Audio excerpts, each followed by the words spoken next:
everything I've done played into who I wanted to become. Every little focus I went into that I used as an opportunity to help others as well was first to say, okay, how is this going to benefit me and help me grow as a person, as in the skills that I want to develop and who I want to become, not just internally, but also externally, who I want to become in that. That's made everything worth it.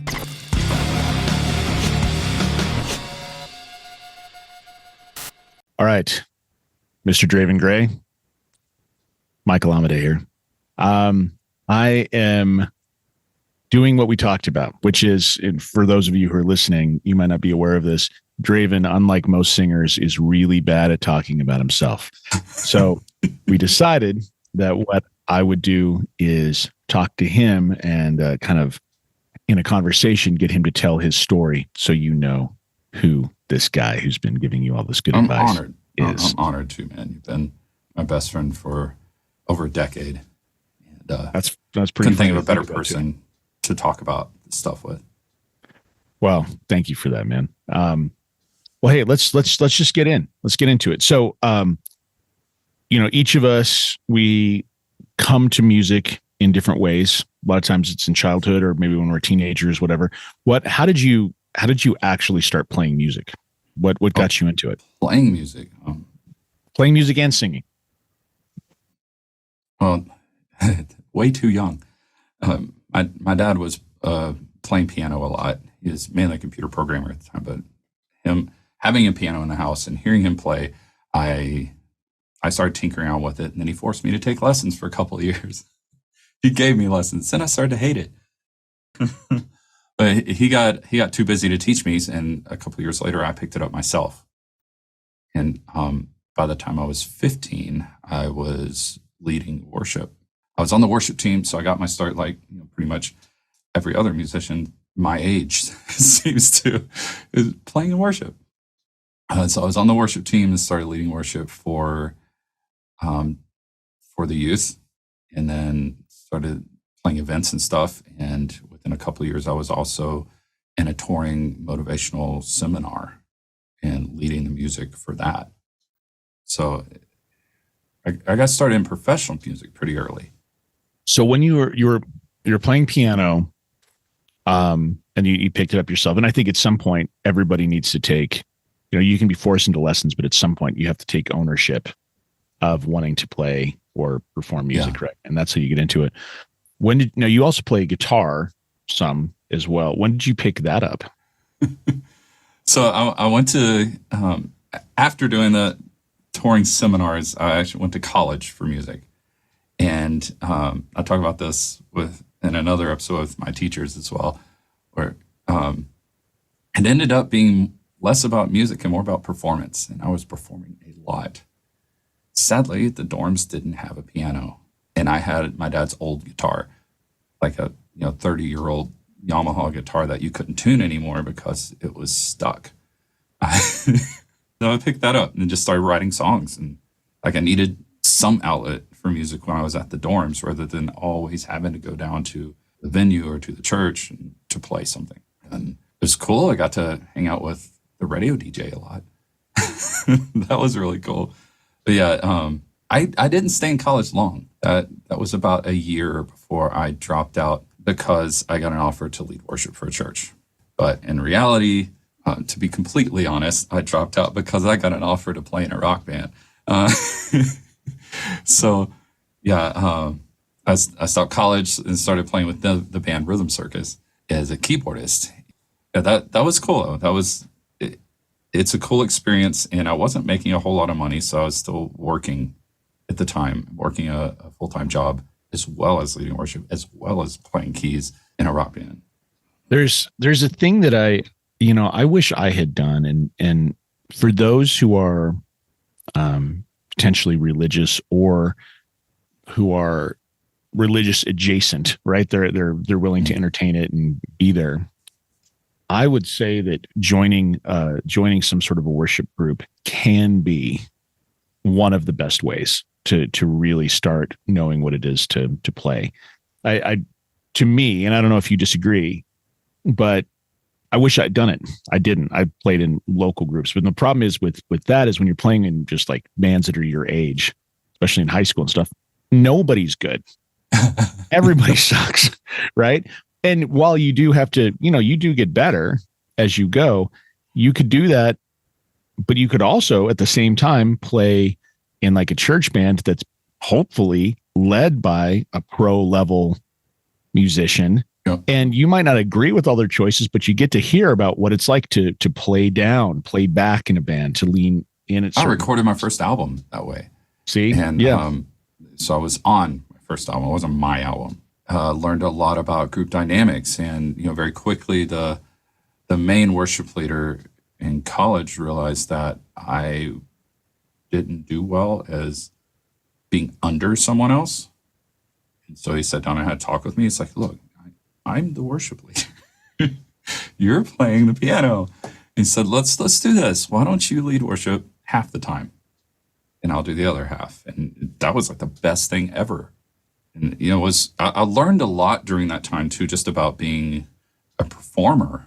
I was playing probably 3 times a week during that time, 2 to 3 times a week while going to college. And the owner of the property the college was on, Hetty Lou Brooks, she would meet me at the bottom of the stage every single time. And I say she was like a grandmother to the whole college, really, that grandmotherly like figure, a mentor figure. And I remember that pretty much the first, half a year, maybe a little bit further into that next semester, she would meet me at the bottom of the stairs shaking her head. Like, that was, you played really well, it just didn't do it for me. Oh, man. But I also remember the time I stepped off the stage. She met me at the bottom of the stairs and gave me a huge hug and said, that was amazing. You took me right there with you. And it took me a bit to kind of get my wits about me to figure out, well, what did I do? And once I figured it out, that became like my mantra in my music career, my music life and performance forever, is I completely let myself get lost in the music. But I invited everyone to go with me. And so I never shut myself off from the people I was leading or the people that I was performing to. I always included them, but I stopped performing and started just romancing the music. That was huge. I think it's a really powerful story, and I'm glad there's a payoff to me, because at first you're mentioning this and I'm just like, just sounds like a woman who's just like waiting at the bottom of the stairs to criticize you every time. Well, it was good, but your pants suck. She definitely had that role, though. Guy. She had that role at the college. I kind of, not that I ever will, but I kind of want to become that guy if I get older. So to just like, I watched you. Wasn't that good? Turn around and just walk off. Oh, well, but I will say that people like that, and it also does show, I think the one thing I've noticed, the people who are the most likely to grow in a situation are the ones who can actually take someone saying something like that, and you don't take it as an offense. You actually take it as, okay, I'm valuing what this person's saying, whether or not it was because you thought she actually knew what she was talking about, or you chose to use that as a barometer in which to grow. Either way, you could have used it, right? During that time, especially when you're like 18, 19, and that's definitely is a time of growth. Yeah. And there were a lot of things pushing back against me, because I'm sure this happens for a lot of people at that age. I finally have some freedom. I'm finally getting some responsibilities that I wanted to have, and then realize, oh, wait, I've got to work with other people too. Yep. And, I got to lead some musicals and stuff then too, which was really cool. Got to guest in a couple musicals as well. Got to put on a whole event. After the first musical I was in, my girlfriend and I were asked to do that musical in other places and ended up directing it. And that was cool. But the main thing with leaving the college to join a rock band, these guys were all 10 years older than me. And it was almost like I was going from one situation of being subservient, for lack of a better term, I get it. Yeah. to someone, to another. Of it's like, okay, I'm along for the ride. I'm going to be there to play keys for you guys because you're already playing big shows. You're already doing well.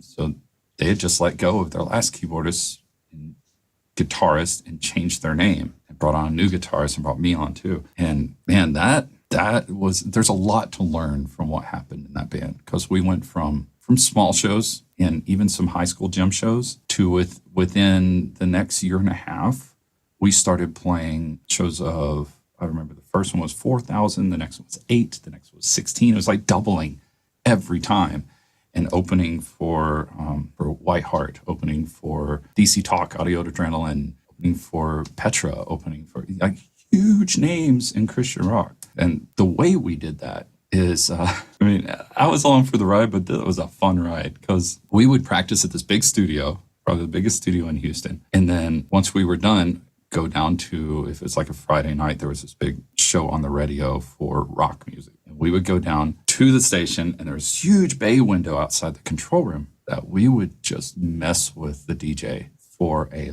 long time. And we did this every week until he started letting us in, just trying to get him to laugh. And then he started letting us come in the studio during his shows.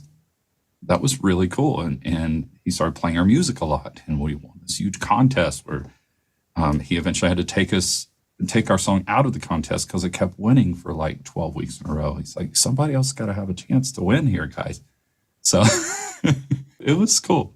But the thing is, him being the top Christian rock DJ in town, he put on all the big shows too. So that's how we got on all the big shows. We became the best friends with the top DJ in town. That's not just the thing you can do in Christian music. I've seen it work outside of that too.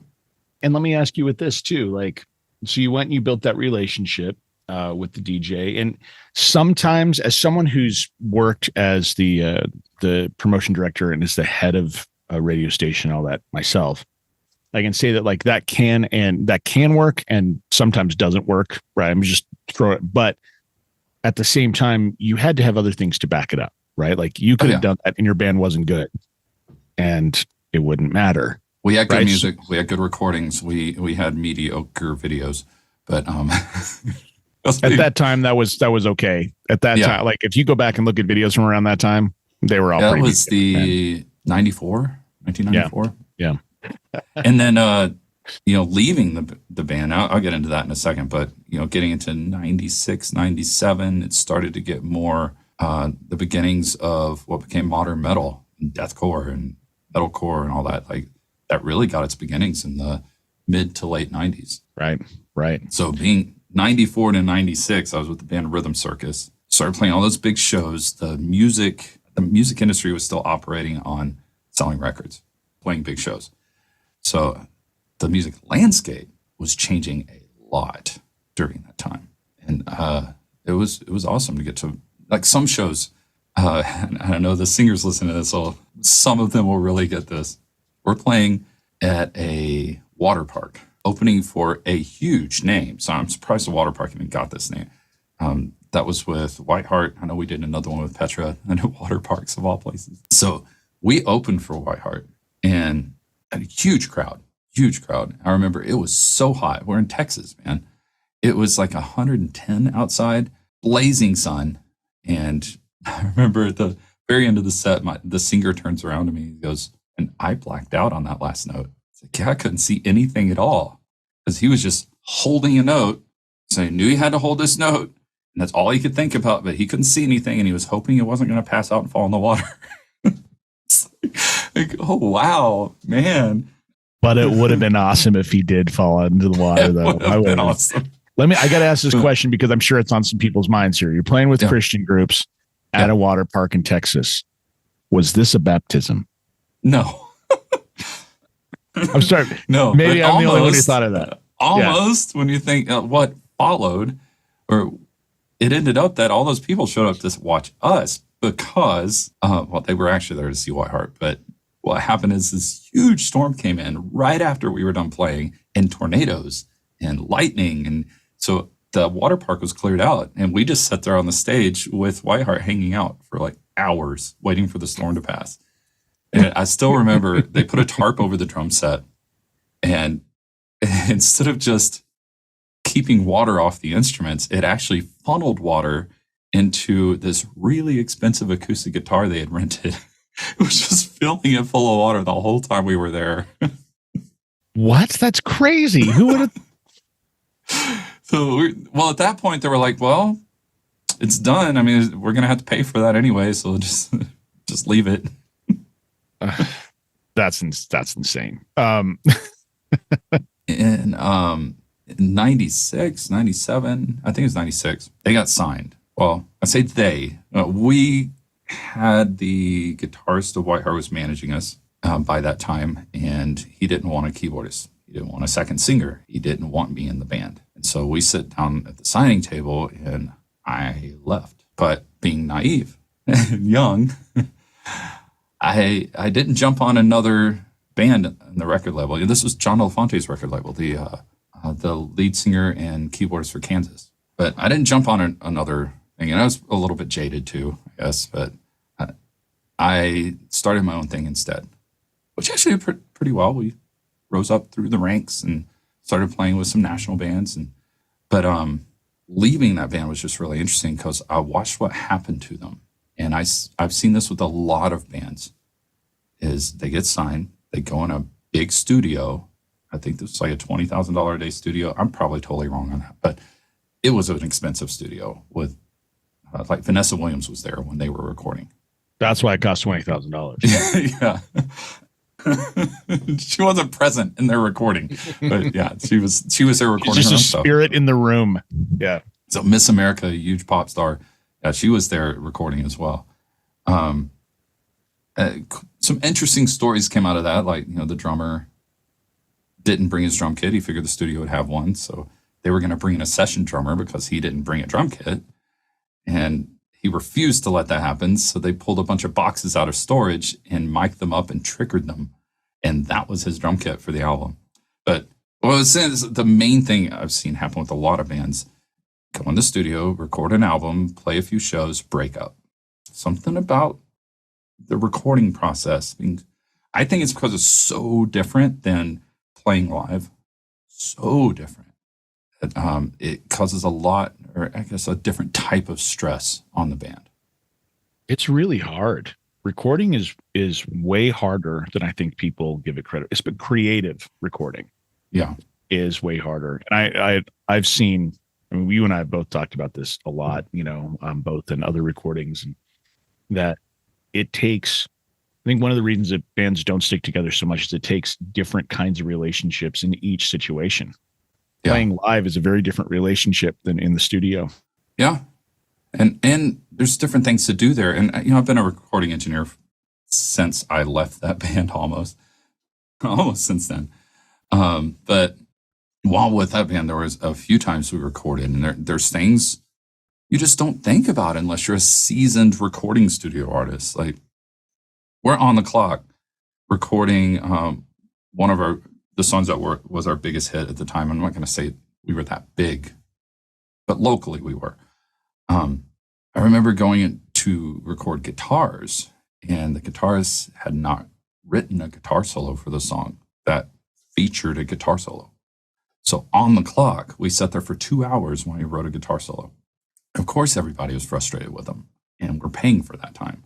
But at the same time, it's another situation where we were writing the music for like a music video show, a national music video show, Light Force TV. That's what it was called.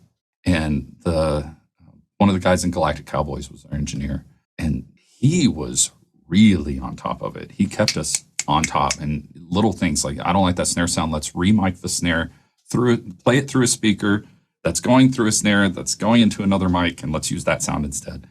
He was so on top of it. It was fascinating to watch, and it was a lot of fun to be there. We were there all day long, though, to record 2 minutes of music. And I think that's where a lot of bands just don't realize how much work it takes to record at a professional level. It can be very stressful because even if you think you know your music backwards and forwards, going into the studio is still a very different thing. It's usually not just pressing record, playing your part, and you're done. It's like, okay, let's layer that 5 times. Let's experiment with these different sounds and make that happen too. And oh, by the way, you need to come back in and re-record this part because now it's not working with the new music we recorded. It's a lot, man. There's a reason why it's important to plan breaks between recording and between touring or supporting your thing. If you're going to do it seriously, right? Because I have never been as worn out as I have been after making a record or a music video or rehearsals. Those things that take a lot of thinking and connection. I get so worn out. Playing shows, once I'm into the cycle, I'm good. Right? Yeah. I mean, I might be a little bit tired, but I that's when you're also managing your athletic ability because you're sleeping, you're getting up at the same time, you're taking care of yourself. But I get so worn out doing the deeper creative work. I like doing it. It's just I'm tired and I need some time. I could see where it would just burn me out. But I know so many acts, and this is definitely a thing that lesser experienced groups that I've seen really will do is they'll just show up in a studio, let a guy plug them in, play through some stuff live, and they'll be like, yeah, it sounds good. But then deep down, they're all kind of like, not that good. You know what I mean? And then they put it out and immediately go into playing shows but there's never time to improve craft. There's never time dedicated to improve craft. What would you, and I don't want to get too far off track here, but let me ask this question with Rhythm Circus, name of the group. How did you fund the recording and all of that stuff at the time? How did the band fund all that stuff? The shows we were playing. So, okay. So the shows, I got paid for those shows. So what did this, okay. We built up fast. And I said how we did that, like getting to know the right person that we already had a connection with, the biggest radio DJ in Christian music in town. How did he know that you guys were good enough to be able to hold that down if you didn't have recordings? He had heard us play before. Okay. So that helped.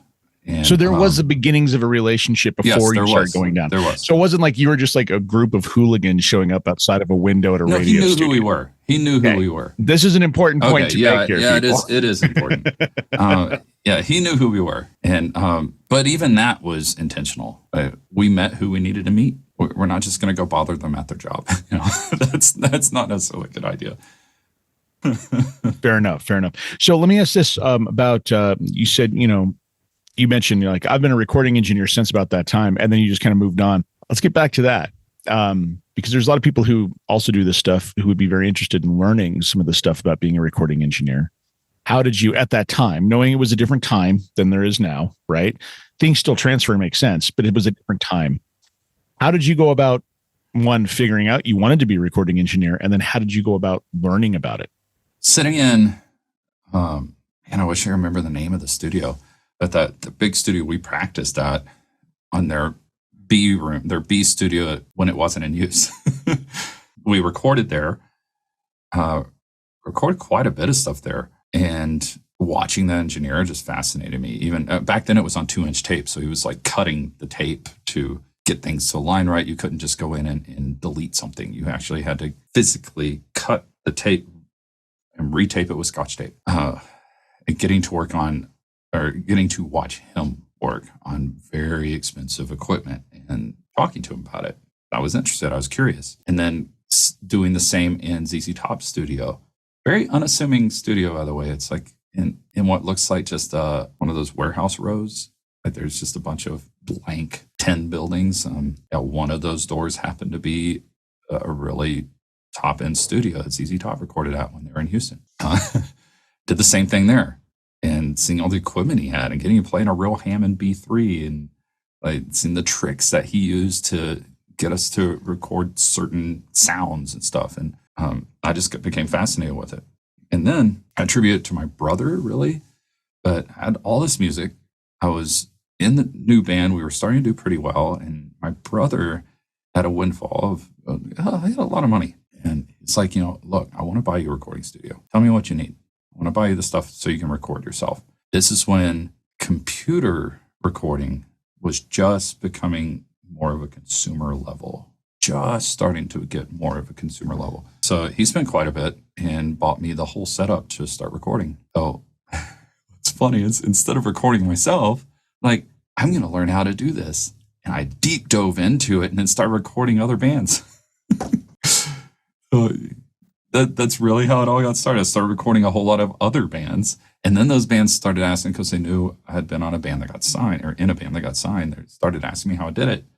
And I started coaching bands. I'm like, well, let me use the contacts that I still do have and learn a lot more about how the music industry works. And so I deep dove into how the music industry works and how recording engineering worked. And man, I was like 21, 22. I don't even remember anymore. This was a while back, quite a while back. It's been almost 30 years. And I love deep diving into things like that when I'm trying to learn a new skill. And it just kind of took off. And the coaching bands thing just kind of happened. And I ended up making a whole business out of that too. That I teamed up with Alex Stropoli, the lead of the band Rhapsody of Fire, the biggest metal band in Europe. We coached bands together online for a while. And I think I met you about that time, right about the time I was starting to build courses around coaching bands online. Yeah, and there's and I've you and I have had discussions like this for quite a while. It's like there's a lot of things in this conversation that I'm asking you that I actually do know already, and I'm just kind of having you share, which is great. I ended that band, moved to Colorado. We all went our separate ways, really. It's like we were all going different directions. Our drummer was moving away. Our guitarist like, hey, how do you want to move forward with this? I have a different vision than you. And we just decided, let's call it. And I moved up here with Nadine, up to Colorado, and started the Silent Still. I thought, I know how to do this. I'm starting to coach bands in it. I've been coaching bands in it. I know how to do this now. So why don't I do it? The problem was finding band members that would listen to what I knew and the experience that I had in the industry. Most local musicians have their own ideas about how things work, and they don't really work. So, and they're not very good at working with people. Yeah, and they're not good with. So let me just put a pin in this this part of the story, because for the people who are listening to this, I would love to, as someone who's a band leader myself, make a point and make a plea out to musicians. If you knew, for professional organizations and groups and whatever, how hard it was to find pro-level good musicians who will show up consistently, collaborate, do the work, and be professional, if you knew how hard it was to find those people, you'd all be employed as musicians if you wanted to be right now. And as singers. Now I'm saying that's what you want to do, but I am saying, like, think about the amount of people in town, just in this town, that would have loved to be part of a professional band organization doing the stuff that you were working on at the time. Think about how many people are going to their day jobs like, man, just wish I could do music instead. But yet, when they're given the opportunity, what do? They shoot themselves in the foot. Now, I love musicians. I'm from a family of musicians. You spend holidays with us. Like, I am completely convinced that there's almost no limit to the ability of musicians to shoot themselves in the foot. Yeah, I'm surrounded by middle-income musicians. I guess I would call them that. I'm surrounded by people that are making a comfortable living off of music. Yeah. You are too.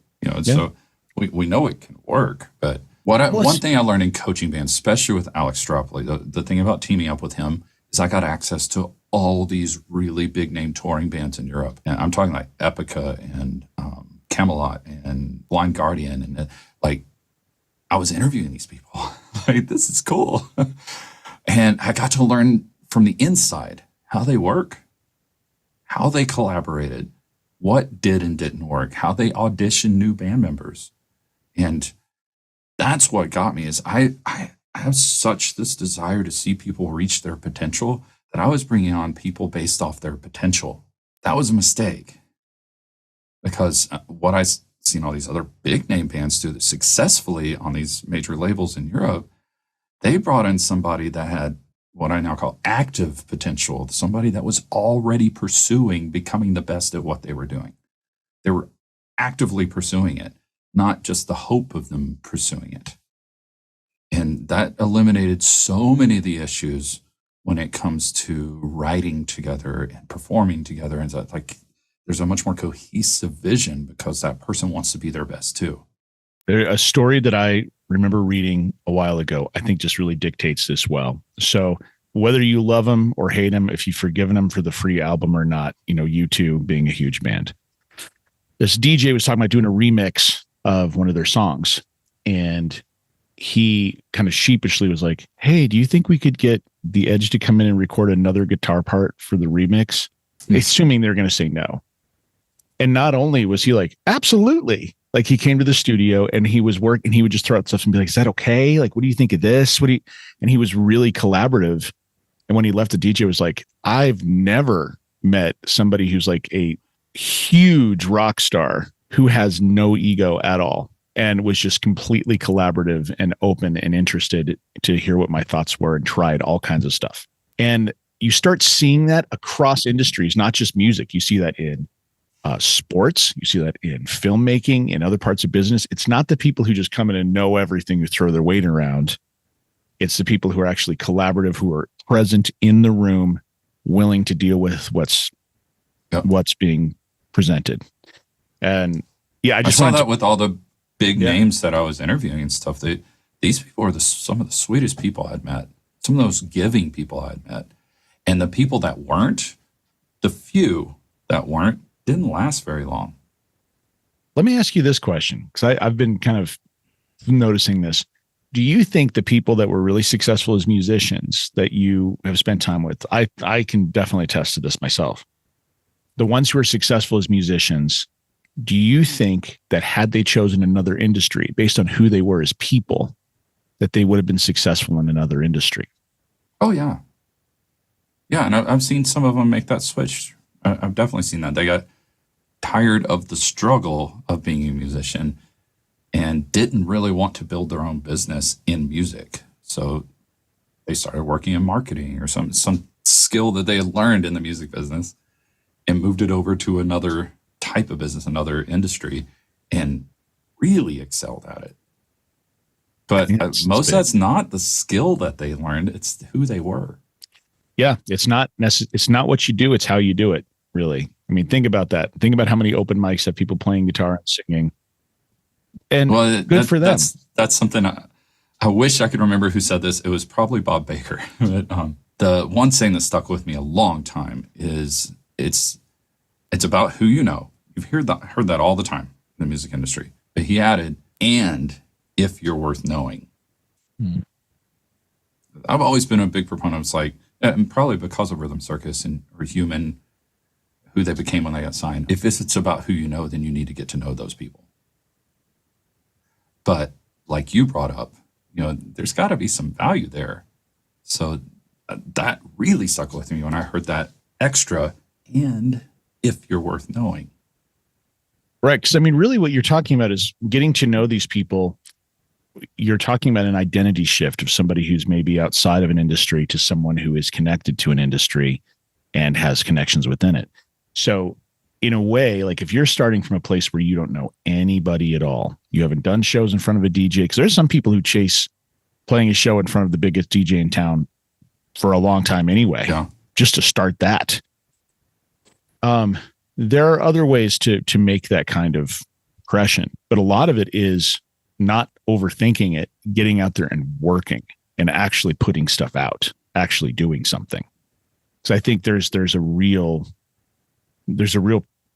issue among creative people. I definitely have fallen victim to it, where it's easy to overthink something and then nothing happens. But when you get things out into the world intelligently and you learn how to do it intelligently, then those people that you want to meet, they can at least look you up and go, "Oh, this person's doing cool work."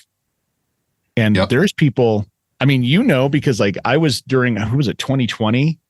I was playing around with, I was just bored. So I like put ads on Craigslist looking for collaborators, knowing that I was not going to get anybody good. And yet I ended up like getting a guy who had produced like a really famous TV show and has like won Emmys and stuff, responded to me off Craigslist. Like that happens. But if I didn't have the other stuff he could have gone and looked at, he never would have reached out. Mm-hmm. You know what I mean? Like there's stuff I'd say that even starting the Silent Still was like that. So after going through quite a few band members, when I decided, okay, they're all gone now. Let me restart this. I'm going to bring on one person and start working with them, a guitarist. And I wouldn't let her, I auditioned her. I sat down with her, talked with her, made sure we clicked, made sure we shared values, made sure that she could play. And then I would not agree to playing music with her, writing with her, anything until I got the foundations of who we were down. These are our values. This is our vision. This is how we operate. And okay, let's take some photos and let's do this right. We built a cool website. We had these professional photos. The reason I'm bringing this up is because when we went to go look for a drummer, it was a no-brainer for them. In fact, the drummer we ended up bringing on thought that we were already touring just based upon the music we'd put out and stuff. And a lot of that music I'd recorded myself, by the way. And that's another thing that's different these days than it was in the 90s is you can very easily record your own music. And you can do it cheap, even if you don't know how to play an instrument. I'm teaching rock singers how to do that now. You got guys on Fiverr, you got virtual instruments you can mess with, you got sample packs you can mess with. There's ways to create music with what you have and it not kill your bank account. Real quick, I want to let you know about our rock singing success community. If you want a place to discuss this topic further or other topics, a place where you can improve your voice and your music career with courses and other resources, and even have a community of like-minded singers in rock and metal that are on the same path. Those that support each other, encourage each other along the way. Then join us at school.com/rocksingingsuccess. And that's SKOOL.com/rocksingingsuccess. Yeah. I mean, that's, we were talking before we started recording today that while there's so much more that's open to us that we're able to put out into the world and in theory connect us with an audience. You and I are both a little wary of the algorithm worship that goes on, right? Yeah. Because there's a lot of chasing your own tail, trying to get some sort of payoff. From the position you're in now, so after the times you've spent, I mean, I know there's more story to cover, but what would you, and I know this podcast is a lot about this too, but what would you say are there three things, the top three things that artists should pay attention to if they want to be a professional, say, musician, singer, performing artist? What are the top three things they should be considering as they move into this? Normally, from a teacher's perspective, I would say their craft, say audience, brand, and craft, the ABCs. The audience being connecting with people and growing an audience of supporters because you offer them value. Branding being more about being able to show who you are, not just in your music, but how you look, how you talk, how you portray yourself to the world. That's an identity that you're putting out there for them to connect with. And the craft being, your skill as a singer or as a musician, your skill level, your performance, and so your skill level on stage, even your stage presence, and your songwriting. Getting good at it, like knowing the tools of the trade, so that you have something to fall back on. But I want to say, I teach that, but it's not the core. I teach that because people are looking for that. It's kind of like all these coaches teaching about getting Spotify plays. It doesn't make you money, but a lot of people are looking at how to get more Spotify plays, so that's what they put out front. And they do teach it. But the core is who you are as a person. The core is more about personal growth. If it's about connecting with others, then it needs to be authenticity. It needs to be an authentic connection with that person. Because if it's not, they're going to realize it at some point, and you're not going to have that supporter anymore. Yes, it's still a business. Just because they follow you and buy everything that you put out and comment on every single post that you make doesn't mean that they're a friend. I love treating people as a friend, but I do realize it's not somebody I would necessarily confide in. They're more of an acquaintance, and I do appreciate their support. I think that's an important distinction. But at the core of that is, who are you as a person? Are you someone who is someone to look up to? Are you somebody you would look up to if you were in their position? Are you who you want to be? as a person and being seen as that person, but not just because you're putting on a front, but because you're actually actively becoming that person. I don't want to elaborate too much. I know I'll start talking in circles. But if there's one thing I could say is work on your personal skills, work on who you are as a person and how you relate to other people. Yeah, I think those are really good points. I mean, I know that a thing that made a big difference, and maybe this is something that would add to that, is choosing to see being an artist as a service position, that you're in service of your audience. And, and I think to me that frames it where it's like you come down after a show and you're signing autographs, you're doing whatever, and you owe it to those people to spend the time to connect with them. And just to point out to people watching and listening to this, is you played what, 220 shows last year? It was actually 263. Yeah, I counted. And so it's like 220 the year before. So it's something you're actively doing too. Oh yeah. I'm doing it a lot. And it's, but it's something where, in a way, it is that attitude of service kind of grounds me in the right place. It keeps, and hopefully my band as well, but it keeps us from thinking we're rock stars, like carrying around that kind of arrogance, and it focuses us where our attention needs to go as far as what kind of things are we planning for the audience. And then thirdly, like you were saying, it allows us to be open and connect with people, but we're not expecting them to be our friends. We're aware that one, they're friends, but they're not friends, but they're people we're there to serve. They're putting us in a certain position as well. There's this, and we've talked about this a little bit. There is kind of a contract between performer and audience. When an audience comes and sits down, there's a reason why audiences all act the same to each other. Now, there's audiences all have their own personalities, but there's certain things they do. They make certain noises. They react certain ways to certain types of things pretty predictably. There's a contract, a social contract between performers and audience. When you come off the stage, that's still there. Yeah. And you need to honor it, No, I think those are good.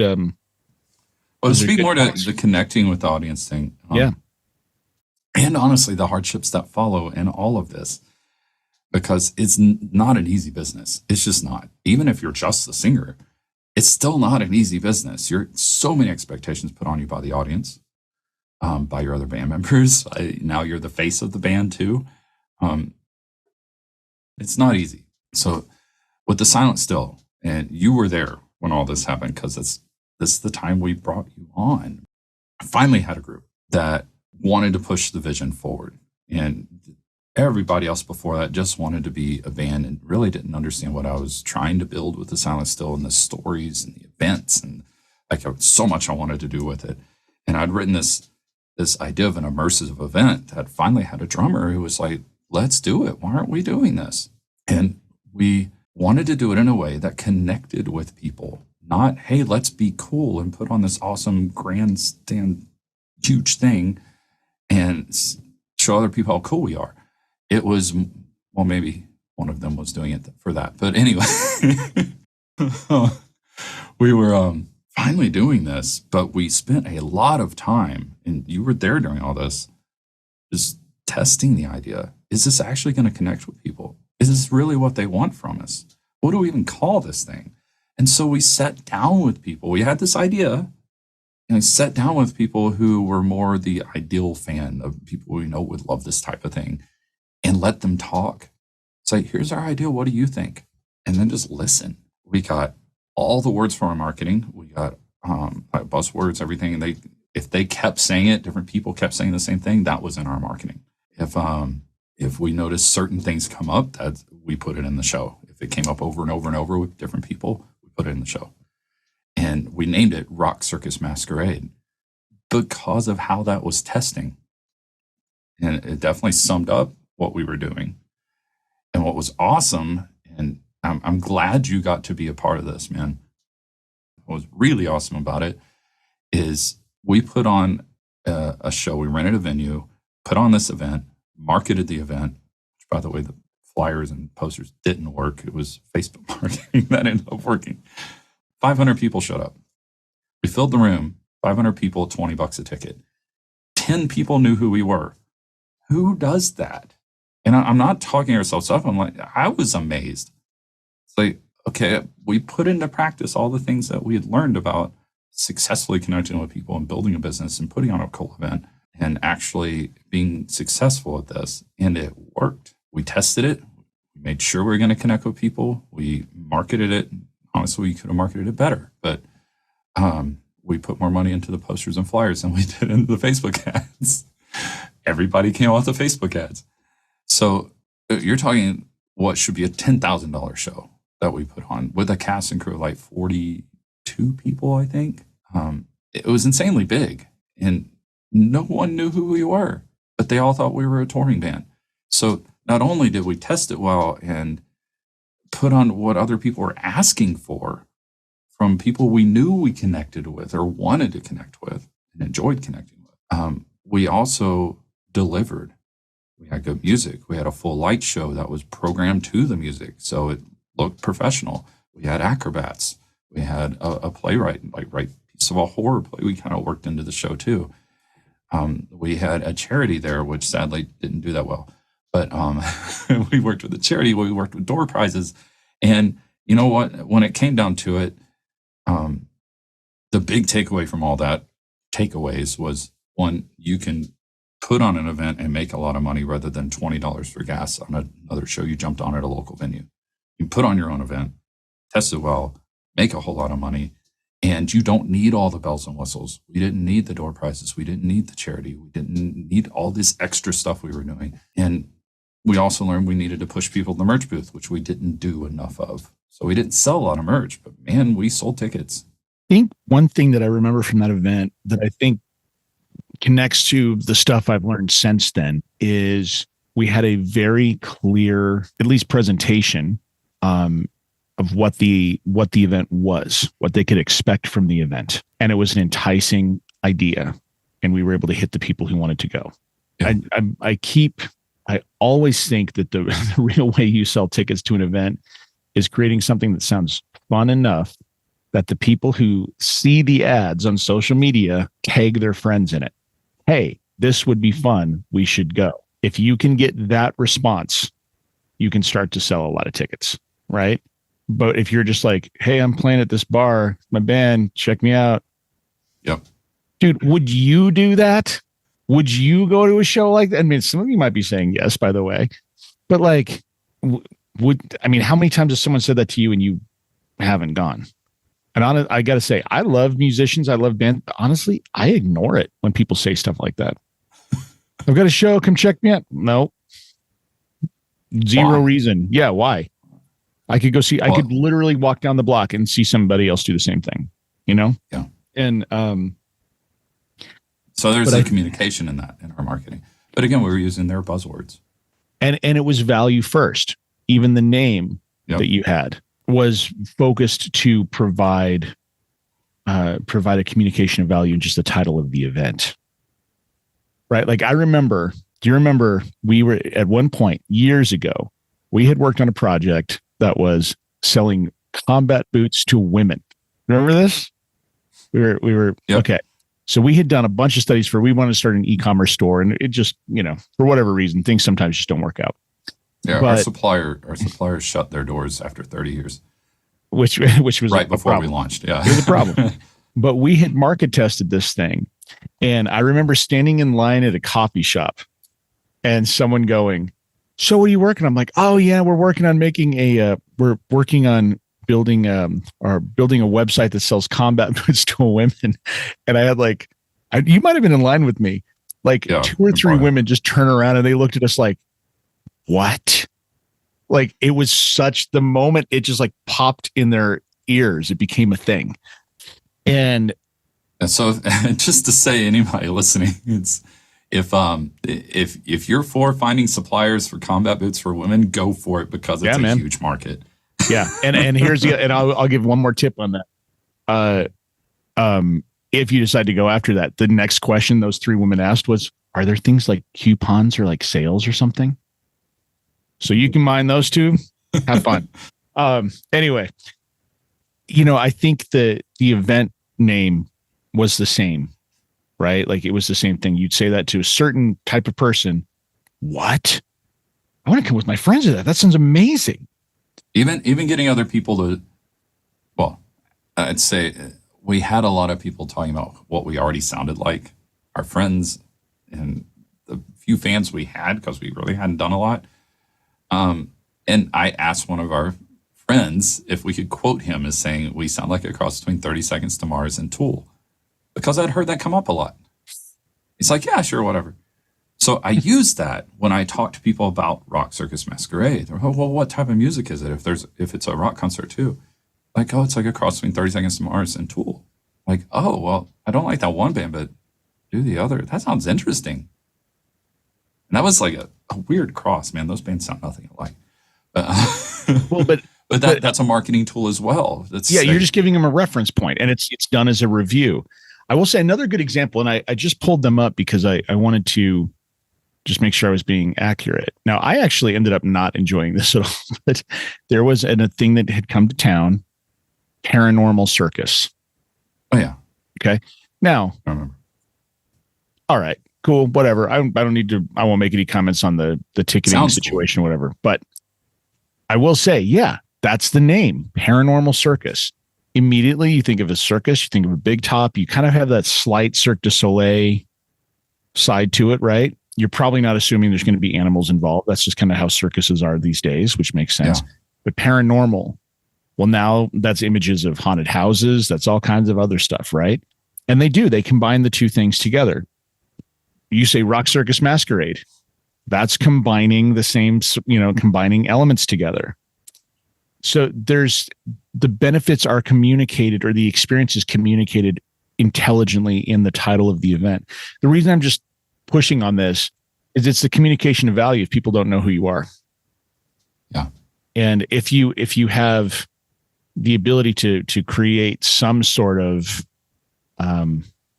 street cred as far as people like reviews or something, that's smart. That's smart. But sometimes you can't. You have to do a little bit of work, some way, shape, or form to prove it. Maybe it's videos, maybe it's something. But I would say, thinking about just doing a show, and this is a thing that you and I've talked about a lot, is it's a little boring. It's done a lot. So if you're going to do a show, how can you use it and make it special? Well, I've even walked some of my students through this. One of them rented out a venue, put on an event, hired a band to play before them that was supposed to bring in a lot of people, and he didn't follow the right steps. Like it was a flop that he paid a lot of money for, because he didn't test it. He didn't make sure that the band that opened for them was proven to fill that room already. Like they had done it multiple times, not just somebody that said they could, because most bands lie about that, let's be honest. So that didn't go well. And another student, we were talking about it, he's like, yeah, but I don't know what my fans would want. I said, well, what do your fans love? I said, well, they like beer. Denver, man. This is at the beer capital of the U.S. Like, of course. Throw a beer fest. Like, to me, that's obvious. To him, I understood. He never thought that way before. He hasn't done it yet. So I'm going to start pushing him to do that. Well, you think to a thing I just heard from a coach of mine, which hopefully if you're listening to this, obviously you're hopefully working with Draven, the whole group there, but then also you're seeking serious coaching in the rest of your life. Like for me, I have multiple coaches, and my life has definitely taken a step in forward direction because of them being there. But one of the things they just talked to me about, and this is a very basic thing, I think I've heard it before, but it just really connected with me again, which is if you really want to make money and be successful in something, stop thinking about money. Find a problem for the community you want to serve and really solve it. And then you'll set up the thing where you're receiving an exchange of energy and money, whatever, to do it. It doesn't mean you give everything away for free. what it does mean is, how can you not, if you're going to do a show on a Friday night in town and you're competing with local groups, because you're not, let's be honest, you're not going to compete with the Taylor Swift. Like, it's just not what she's built up that value for decades at this point. But how can you be the must-have ticket in town that night? That's a great question to ask. You know, sometimes it's just giving the event a name and a theme. That's enough. There's an event in Denver, I've never been to it, that has picked up steam. It's called like Nerd Prom or something like that. Where adults dress up like nerds going to prom. It's fun, man. It's fun. Oh, if you can find a way to get people to dress up too, yeah, it's a lot of fun. Absolutely. Fun is the reason people go to shows too. I often tell my rock singing students, like, stop worrying so much about messing up on stage. That's not what they're there for. They don't care. 85% is good enough. As long as they're having fun, as long as you're having fun, they're going to have fun. I think American Idol has given people the wrong impression of what it is to be a musician. I think, but I do have to answer a question that's bugging me though.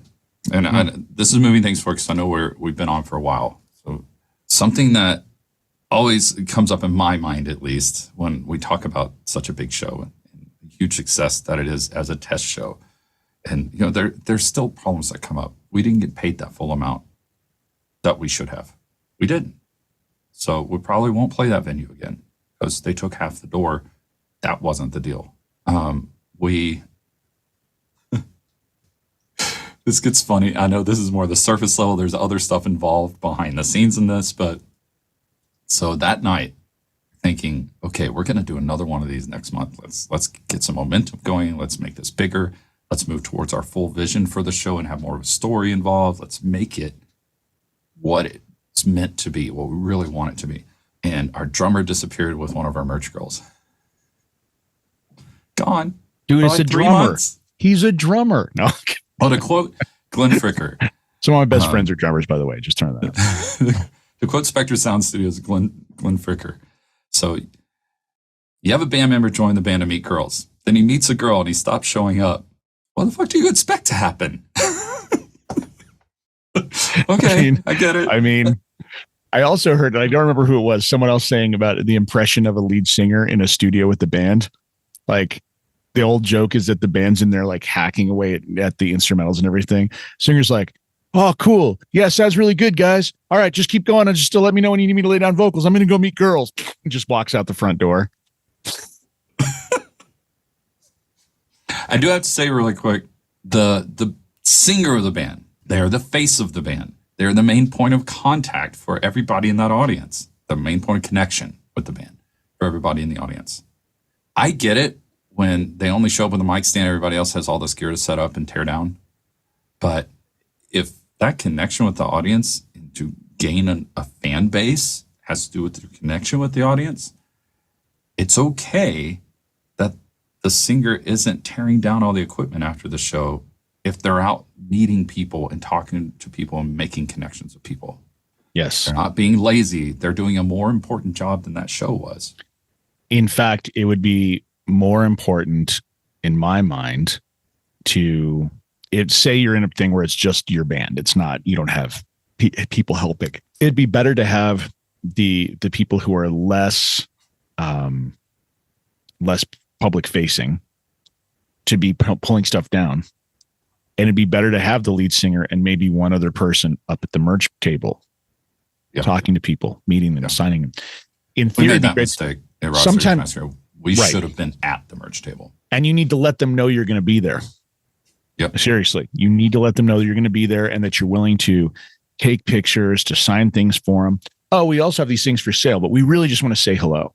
Absolutely. You're turning down so much.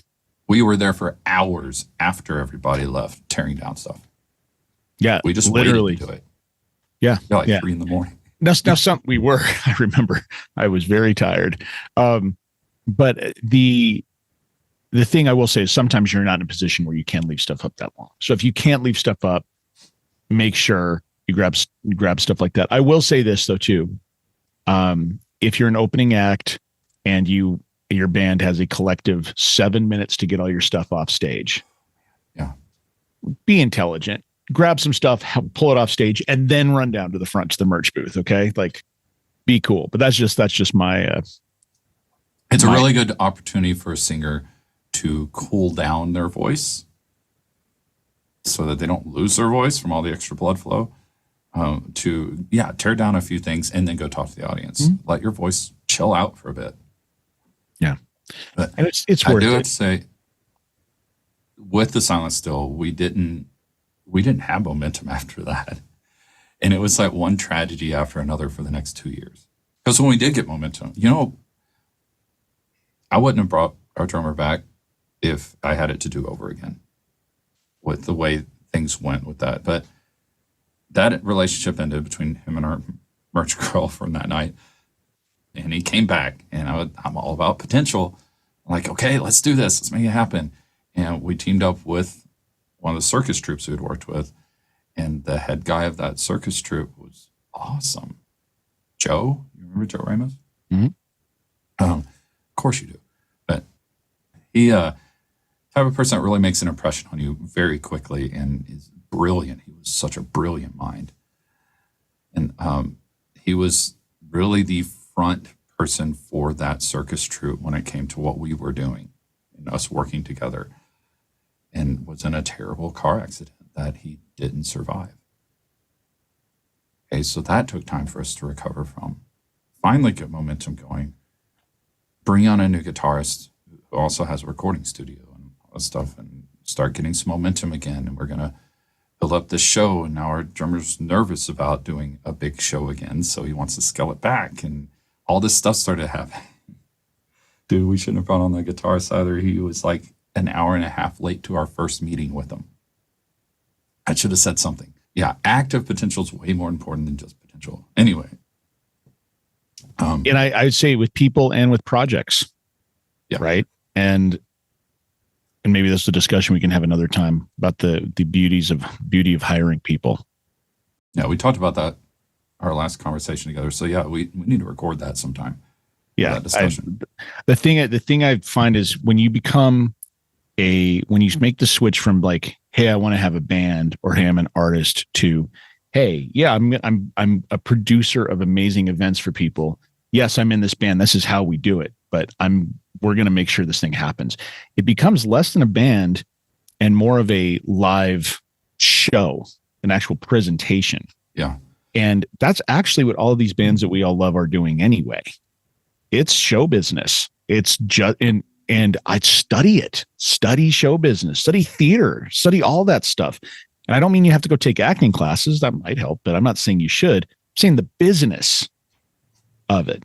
It's very limiting to think of the music industry exists entirely on its own. There's so many ways to do things. Non-traditional venues, different experiences, all kinds of stuff, Heck, to do it all yourself too. I mean, yeah. Not that you're doing all the work yourself. I don't recommend that. Hire people to help. Hire people that do it, that are experts in what they do. But as far as building a band, I've definitely played with even local musicians who built up their name by themselves, recording in their bedroom, and then hired a band to play live. Mm-hmm. And they were all friends of hers, so they wanted to play cheap. They didn't need a bunch of money to play live with her. They enjoyed it.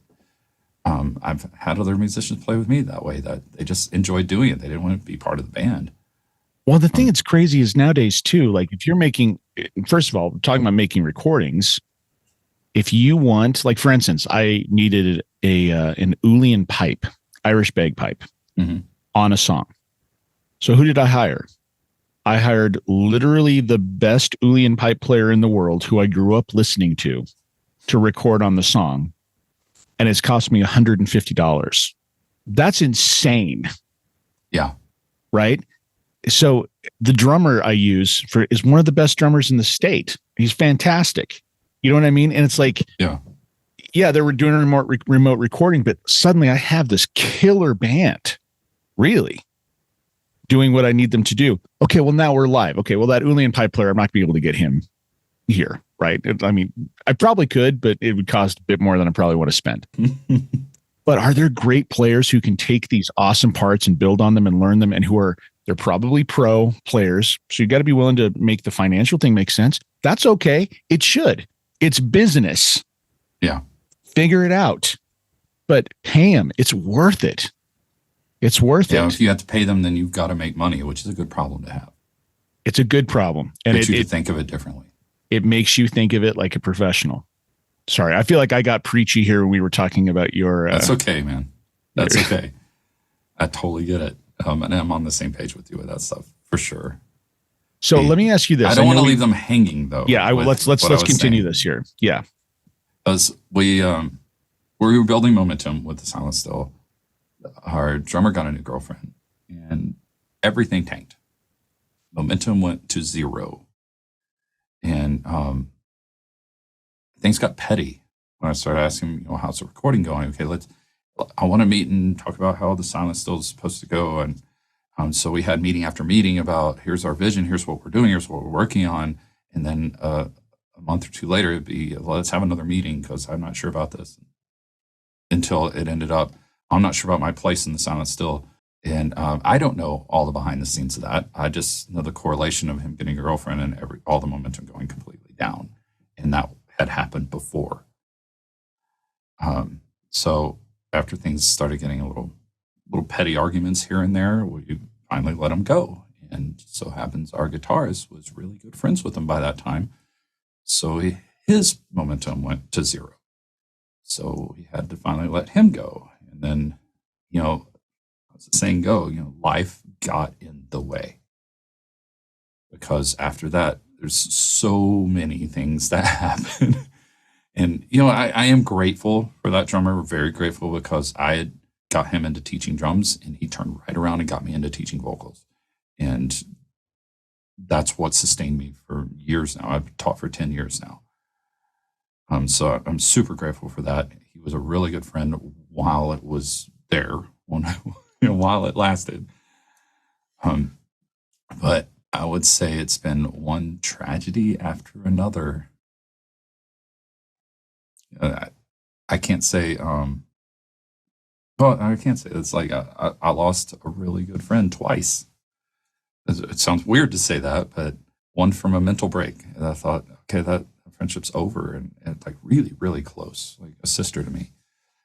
And then got that friendship back a year later, and then lost her to suicide. So it wasn't always things like that. Sometimes it was just, hey, we're having a hard time financially. We got to pay the bills. So I can't focus on the Silent Still. I've got to focus on how to build up my teaching business so these bills are paid. Life gets in the way. And I think where you and I are at now, Amidei, is that we're finally figuring out a way to move forward after all these things, that we can move forward knowing that, hey, we can actually make money with each of these things. We can take the low-hanging fruit and do this thing that's actually going to help pay for the next thing and start building it as a business. And, the Silent Still really focusing on the vision of the stories in the music rather than, hey, let's be a band, which we keep getting pulled back into when we bring on band members. But I think we've got a good roadmap forward. But being a professional singer, and we both are, being a professional singer, I teach. That's my main thing. I still sing on albums. I still guest star on albums. I still teach students how to mix and master recordings. I still do that for people as well. My main thing, I'm not performing right now. I wish I was, but you are. My main thing is teaching. Your main thing right now is performing. It's not that we're going to stay there. And we have visions for other things we want to build. And I guess my point in saying that about the Silent Still is we are building those things within that vision. We're also building other things. It's not about the one thing. If I wanted to be famous, I had that opportunity and didn't take it because I had that opportunity with the band Camelot, all bands. And I'm hesitant to say this because it didn't go anywhere because I didn't let it. But they lost Roy Khan. I was really good friends with all the people surrounding that band. I was a business partner with them. And not with Roy Khan, with Alex Stropoli, who's Rhapsody of Fire singer, took over for Camelot in the interim. I had the perfect opportunity because of the people I knew and the value I had to offer to just step into the role. I didn't take it because Nadine was like, do you really want to play that type of music and make a career out of that? Or do you want to pursue the silent still and what your vision really is? I wanted to pursue the silent still. And that's okay. I found other ways to make the money to keep pursuing the silent still. So yeah, life gets in the way, and there's so many different ways, like you said, so many different ways to make money from the music. I haven't had a job for over 20 years. It's all been music, film, TV, performance, teaching, mainly teaching now. You know. There's a lot to be said about that. And I it's funny. I have, and this would be another discussion we have. I have a different perspective on some of the silent still stuff. I know. That's why I said that it's more of a surface area, surface level thing. There's a lot going on behind the scenes there. Of course. That I'm not going into. And I'm not trying to invalidate your thing, because it's not invalid. It's actually, I was there. I remember all of this stuff. I can take blame, honestly. And I tend to take blame first. I take blame for a lot of that just because my ADHD and my not being strong on the vision and the focus of building it as a business. No, and that's not where I'm going either. I mean, I think my first thing is that I think you accept responsibility as I do, because that's part of our personalities. That's kind of the leader part of our personalities. Like, okay, what can I fix? What can we do? You know what I mean? Yeah. I do think that, there has been tragedy. And of course, the person we're speaking of, I don't want to bring up her name necessarily here, but the person who we lost, and then Joe, the other person we lost, there's been some tragedies. But I also think that sometimes ideas, for whatever reason, take a while to be born. Now, you have not sat still. You know what I mean? Like, you've done a lot of stuff in the interim, right? It's not like you're like, you've built this business that really gives a lot of value to people. And I'm saying this in this kind of public forum because you really, really do. And I can attest, as someone who actually sings for a living for a lot of people on a very consistent basis, that the stuff you're teaching is right and is really valuable. Okay. It is something that really means. And I think that a good functional and also neutral way to look at the situation with the silent still is that we're always learning. Yeah. We're learning about others. We're learning about teams. We're learning about how to develop projects. We're learning about how we each work, all of that stuff.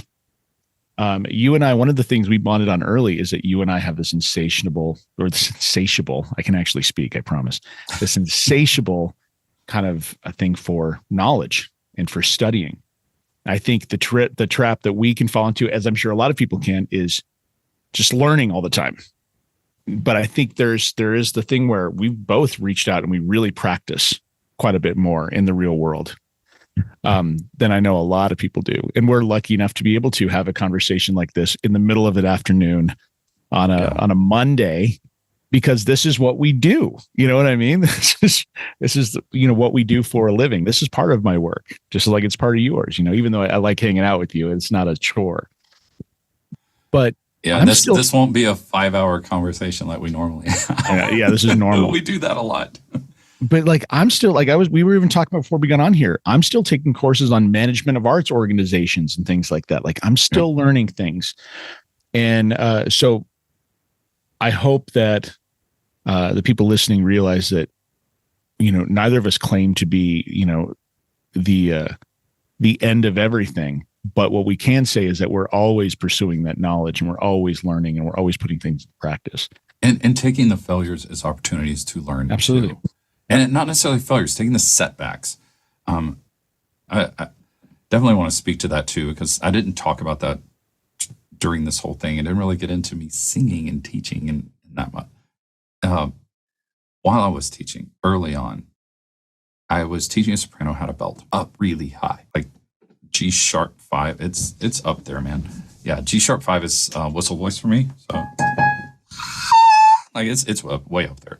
But belting, and I didn't know what I was doing. I was yelling, and I could yell pretty high. And honestly, I was yelling that for about 10 minutes, and something popped, and my entire head voice range went away. As a teacher and a professional singer, like somebody pursuing singing as a career, that was scary. I didn't have head voice for 3 months. None. Nothing above E4. It was just gone. So I was scared. I finally got in with the ENT, and he's like, "Oh, your voice is fine. Like, I don't see anything wrong with it." Like, okay, so it's time to build back. I use it as an opportunity to learn a lot more about my voice, and I learned how to sing way above that. I think I can sing up to a C6. Probably not today because I've been sick for a month and a half. But I learned how to sing that effortlessly. And then I started teaching the methodology that I had learned that got me there. So I deep dove. I got certified in that, it's in that particular methodology. And now that I've been one respiratory illness after another for a month and a half, and finally over it's close to 2 months now, finally over it and able to recover, I'm learning how to recover the voice specifically from respiratory illness, how to build back the voice, because I didn't sing above a G4. I didn't sing above that for a month and a half. I've got to build back up because all that's atrophied. And so I'm seeking out the advice of other singing teachers and vocal pathologists and stuff, and I'm learning a lot more about the voice. I've been teaching this 10 years. I'm still learning a lot about the voice, and I'm using the setback of me not being able to sing high and having to put off a lot of the projects I'm working on to learn, well, how can I help somebody that goes through the same thing? I want to learn how I can the most effectively build back up my voice so I can teach it to someone else if they ever lose their voice because of an illness and need to build back up. So it's an opportunity. It always is. My friend's death is an opportunity to, I met Don Rollins, who wrote It's 5 a.m. Somewhere. And I still need to get in touch with him to get all of her songs that he wrote with her. But I was bestowed upon, like, I really feel like this is an honor, where I was her main music contact and her friend in music. And that's what I did. And that's how we connected at first before we became really good friends. And so her family has given me all of her music stuff. And I'm going to be taking her songs and recording them, all these things she never released, and finishing them and actually getting them released. As much of a setback emotionally as that's been, it's been a hard year. Heck, I wrote a song for a funeral that I still haven't finished. I finally recorded it, still haven't mixed it because it's emotionally very difficult. But to be able to take such a tragedy and turn it around, and now these songs are going to get done. I'm working with her widower over that too. Like, we're going to finish these songs and get that voice out in the world the way she had always hoped it would be. So even in that, I know that's not learning, but that's still taking what would be a major setback and turning it around. Yeah, I think one thing that, hopefully most of us won't deal with something as deep and personally intense as that, although a lot of us will, I think it is exactly the ability to turn setbacks into opportunities is probably the skill. I mean, it's one of, like, there's mother sauces in cooking, like there's certain sauces you need to learn how to make and everything else based on those. Well, one of the mother sauces of life, speaking like a true Italian here, one of the mother sauces of life is the ability to not just be resilient, but to alchemize these situations. And, I heard, we'll save my story for another time, but I heard someone talking about how, they suffer from this thing and they're suffering from this thing. And I get it. People go through really rough stuff, and I'm not negating anybody going through difficult things. But it also occurred to me, I'm like, I've never suffered anything. Like, I would never use that word suffer. I have experienced things that have then turned into something else or taught me something, but I have not suffered anything. And I guess that's just because for some reason my perspective was formed early on that I will find a way, and that's it. And I think that you have amazing parents, man. And I think Yep. what you went through with pediatric sarcoma stuff, and I won't go all into that until you want to talk about it, Sure. or maybe another episode. But just early on going through that and surviving, I think gave you a totally different outlook on life. I have stories that changed my outlook on life too, but nothing like that. And now you're playing in the top Western band in the world. Well, and I mean, that's possible for Not anybody. country, by the way. I have to clarify that to a lot of people. Not country. The top country band in the world. That's a totally different distinction, by the way. But it's possible for anybody. And I think maybe a good lesson to pull out of the Silent Still story here is you might have, if you're listening to this, you might have had a dream or a vision of something you wanted to do. And maybe for some reason or other, it has not happened yet. And maybe you're pursuing it now. Maybe you're still thinking about pursuing it. Maybe it's something that still nags at you all the time as you're going through life and surviving. But it is still valid. And one thing I think you could take is Draven's persistence and sticking to an idea. He hasn't given it up, if you notice. It's still there. It's going to happen. Right. It's still there.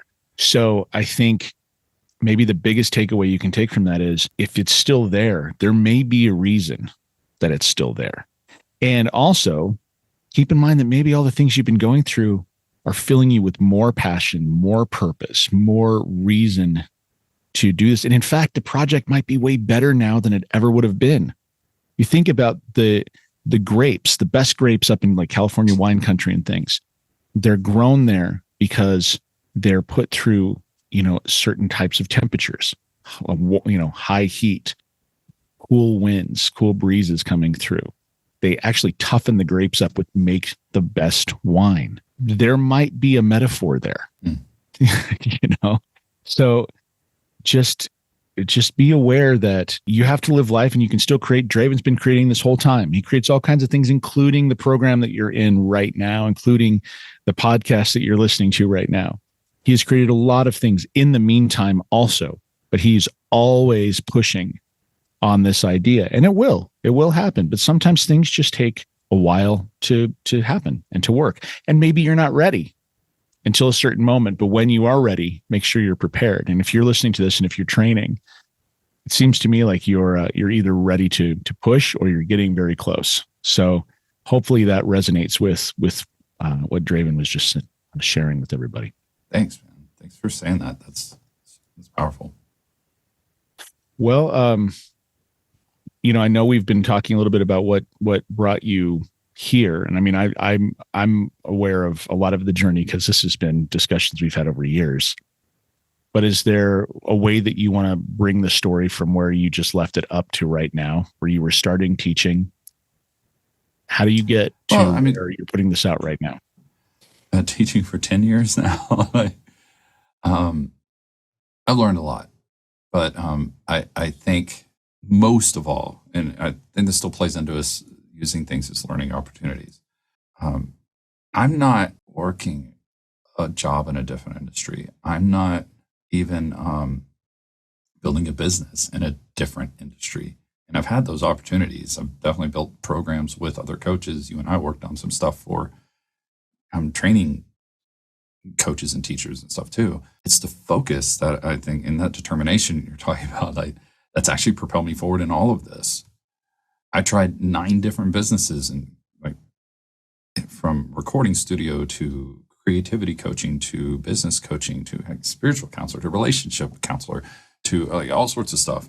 And this is the one that stuck, which is why I put my focus into it, but also because I'm a singer and I saw that opportunity to get better at singing myself and learn a lot more about singing. I also got to share that with other people that are, for some reason, willing to pay me for it because I get them results. I'm very grateful for that, for sure, to be able to combine what I love, that my love for singing and my love for helping others and seeing them thrive with actually getting paid for? But it took a while to find that thing that did that. But everything I've done played into who I wanted to become.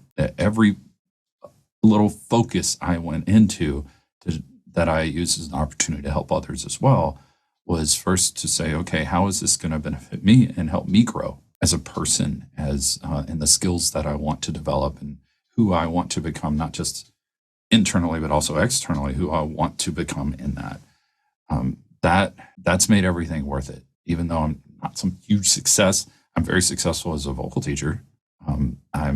I've definitely had a lot of successes in music, a lot, and I plan on having a lot more.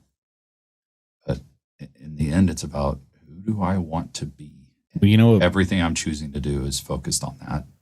I will also say that helping people find their voice and become more freed creatively and expressively, some people would refer to that as a success as well. And I'm not saying you don't, but I am saying, like, pointing out that's I'm not a huge success in music. That's what I meant to say. I disagree. But yeah, I mean, I've had a lot of success. Yeah. And I'm not actually seeking fame. So right. If I can make a living in music, then I guess I would consider that a success. So yeah. Your goals are different. Right? Like a friend of mine and who you know, Chris. So he's a guy who's a great drummer. I grew up with him. And then he eventually at one point decided he was up playing in Los Angeles and he decided, hey, I think I want to go back to the corporate. I want to go to the corporate route. Okay, cool. So he did. And he works in a VP position for a tech business. I will not say what it is. Because I don't want him to get in trouble. Okay. But one of the things I find funny is that he will call me sometimes and he'll start kind of complaining about these tech guys that he works with, that he's over.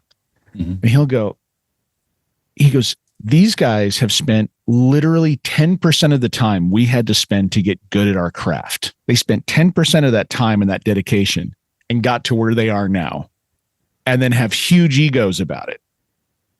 And he goes, the thing that makes me frustrated, he goes, because he had to learn how to do it too. He goes, the thing that makes him frustrated is when these people kind of cop an attitude about it and something's wrong, he actually doesn't feel any problem calling them out on it.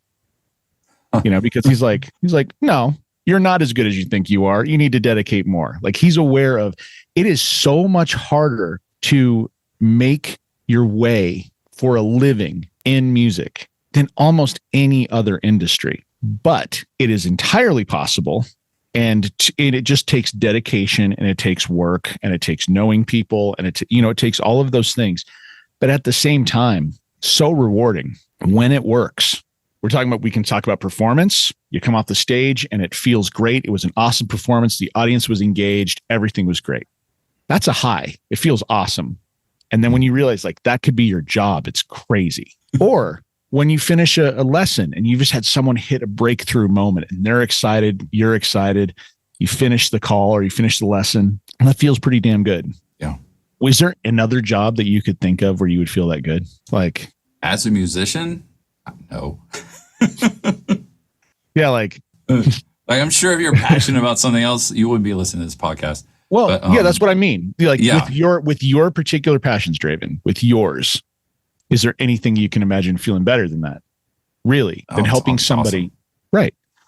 So it's, I think, sure, there are things you could do. Absolutely. It takes a lot of intelligence to be able to do what you've done. It takes a lot of strategy and a lot of ability to take a lot of complex information and make it understandable. I mean, I know how you go after studying this stuff and working on it and developing it. It's like, for the people who are listening, Draven is literally always studying this stuff. Like, anytime you're doing something else, he's probably learning about this stuff. And I mean that in a good way. I don't mean that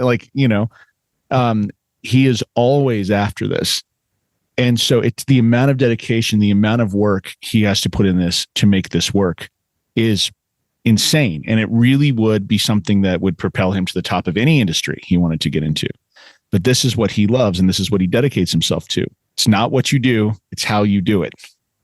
And that, I think, you're a great example of that. But there's very few musicians and successful people I know who, at least at the beginning, were not obsessive over it. Eventually you can hire a team and kind of back off, but you have to care and love it. And I see that you do. And so I hope that everybody listening to this is, I hope this gives people a good picture of who you are. And then we'll come back and have another long and meandering conversation at some point in the future, I'm sure. Yeah, I'm sure we will. All right, man. Thanks for that. No, you're welcome. Now, remember, if you want a place to discuss this topic further and other topics too, a place where you can improve both your voice and your music career with courses and other cool resources, unlockable resources even, and a community of other rock and metal singers on the same path. We'll support you, encourage you along the way, just a cool community to be with. Then join us at school.com/rock singing success. Now, over my last 30 years as a professional performing musician, music career coach, and rock singing coach, I've helped hundreds of in-person students and thousands of students in my courses. So I created the Rock Singing Success community to offer you even more help on your journey. Again, that's school.com/rock singing success.